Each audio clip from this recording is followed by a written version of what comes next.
Hey guys, welcome back to the vlog. So now I'm going at my relative's place to attend a rice ceremony. So let's see what happens.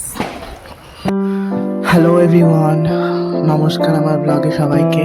তো আজকে মুখে ভাতের একটি অনুষ্ঠানে যাব, চাঁপাপুকুর। আমার বাড়ি হচ্ছে ভ্যাবলাতে, তো চাঁপাপুকুর জাস্ট একটা স্টেশন পরে, তো সেখানে চলে যাব আজকে মুখে ভাতের অনুষ্ঠানে।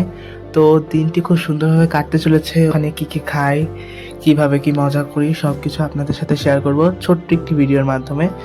বেশি বড় ভিডিও বানালাম না, কারণ বড় ভিডিও দেখতেও ভালো লাগে না, ছোট ছোট হলে সেটা ভালো। তো খুব সুন্দর পরিবেশ ছিল তখন, সেই দিন অবশ্য রোদটা পরে উঠেছিল, সকালে রোদ ওঠেনি তেমন। এই স্টেশন থেকে মাত্র 10 মিনিট কি তারও কম হেঁটে গেলে। তো গেটটা খুব সুন্দরভাবে বেলুন দিয়ে সাজিয়েছে, সেটাই দেখলাম। আর সবাই অনেক সুন্দর করে সেজে গুজে এসেছে এখানে। গেটের বেলুনটা খুব দারুণ লাগছে। তো এখানে ছোটা ভীমও রাখা হয়েছে, যেহেতু মুখে ভাতের অনুষ্ঠান, বাচ্চারা সবাই গেছে, এখন আমি ভেতরে ঢুকে যাচ্ছি। তো ভেতরে ঢুকেই প্রথমে হাতে পেয়ে গেলাম হচ্ছে পকোড়া। পকোড়াগুলো দারুণ টেস্টি ছিল।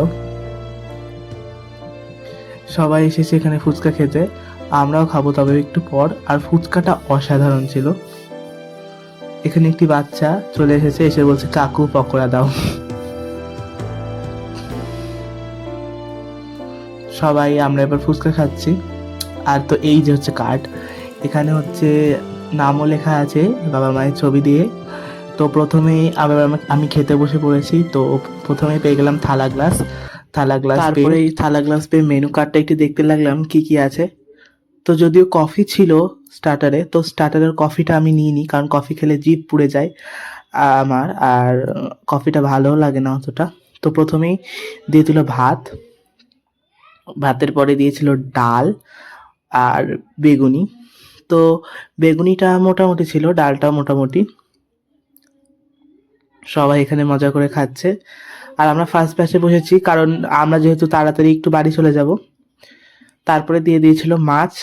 এটা এটা খুব সুন্দর ছিল।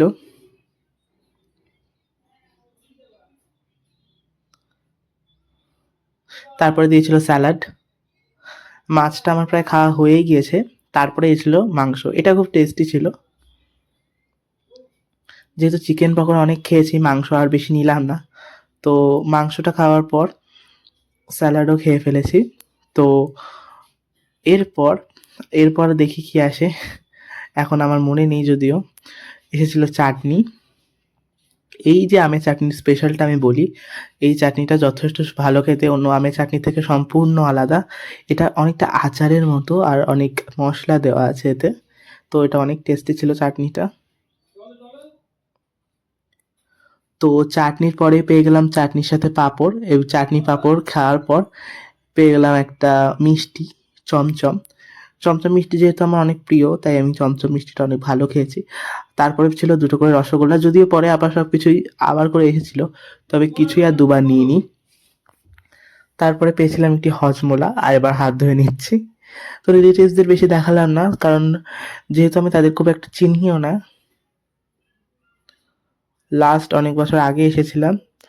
আর হজমোলা পেয়েই এখন সামনে বসে আছি। আর আমি ভিডিওটা ওদের কথা ক্যাপচার করতে পারলাম না, কারণ যেহেতু গান চলছিল অনেক, তখন কপিরাইট চলে আসবে যদি আমি দিই। তো ওখানে অনেক কিছু সময় ছিলাম, সেটার ক্যাপচার করিনি। তারপরে আমি রাস্তায় বেরিয়ে পড়েছি। তো রাস্তাটা এখানে দেখুন, খুব গ্রাম্য পরিবেশ, চারিদিকে গাছপালা এবং কুঁড়ে ঘর, তার মাঝখান দিয়েই রাস্তা, স্টেশনে যাওয়ার রাস্তা।